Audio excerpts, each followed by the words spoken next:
her everything, right? And she's fucking dead. He's like, fuck that, man. He couldn't wrap his brain around it, right? And fucking, this investigation, everything else. And it all went away because he had power and influence, great lawyers, doctors, all these other things. And nothing, he went to trial, nothing, just like nothing happened, right? But fucking, it did happen, right? And he couldn't fucking live with that. He's like, fuck, this is bullshit, right? He's saying, right, this never should have happened. I don't even know how that happened, right? Must have had one too many. He's like, it's not fair. I deserve punishment, right? So he went and fucking started giving all his shit away. Gave away all his fucking toys, his fucking motorcycles, his fucking cars, planes, trains, automobiles, helicopters, all 9 yards, right? And he sold his house.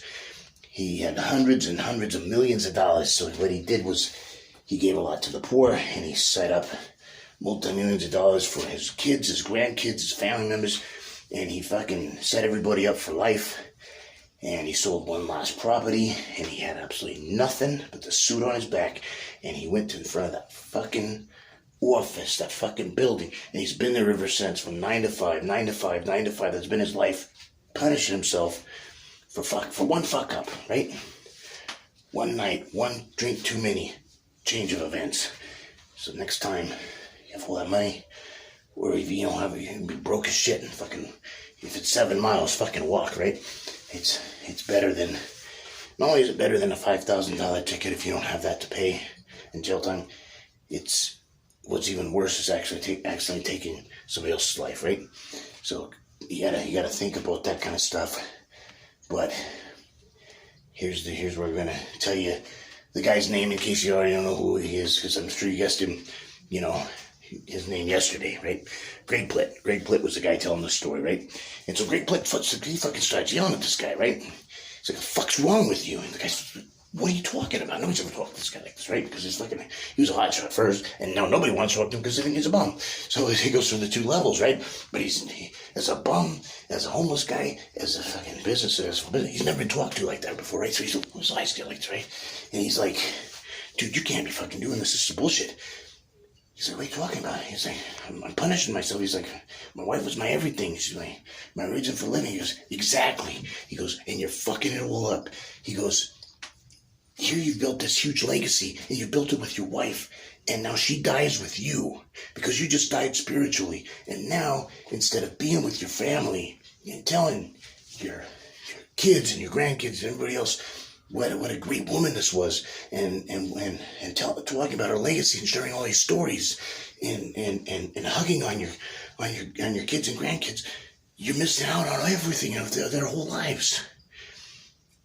And you don't think that she doesn't want them and you to be fucking happy?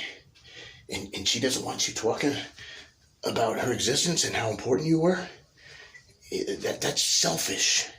He goes, you think you're doing yourself a service or somebody else's service by punishing yourself? You're making it worse. You can make it better. I don't know what the fuck you're doing here, but you fucked up. And he just, he's mulling it out. He didn't say nothing.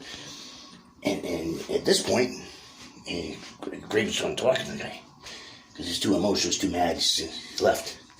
And he said he never saw the guy again. He went there day after day, check up on him, see how he's doing, and didn't know where he went. Didn't know anything about the guy ever again. And unfortunately, he passed away shortly after that. So, and now he's definitely not going to be able to check up on him. But he said he hoped that what he did was change the guy's mindset, change his perspective, and got him back together with his family. That was his goal. But he was never able to follow up with the guy because he's already gone. So he hopes that he did the right thing and went back to his family. So the moral of this story is, you gotta hang on to what you have and appreciate it, because you never know, in the blink of an eye it can all be gone. And if one thing in your life is gone, whether it be a big thing, a little thing, an important thing, somebody or something close to you, if it's a good situation going bad or a bad situation going worse, it's always a worse yet, right? People that have been freaking